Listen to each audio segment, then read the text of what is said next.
সব সময় পটলের একঘেয়েমি রেসিপি ভালো না লাগলে এই রেসিপিটি অবশ্যই ট্রাই করতে পারেন। কড়া বসিয়ে দিয়েছি, কড়াই দিয়ে দিয়েছি পরিমাণ মতো তেল।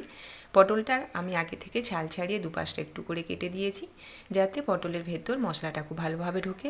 পটলটা ভেজে নেওয়ার পর কড়াই দিয়ে দিয়েছি পরিমাণ মতো তেল, গোটা গরম মশলা, হাফ টিস্পুন কাশ্মীরি লাল মির্চ পাউডার, পরিমাণ মতো হলুদ, আদা ধনে জিরে বাটা।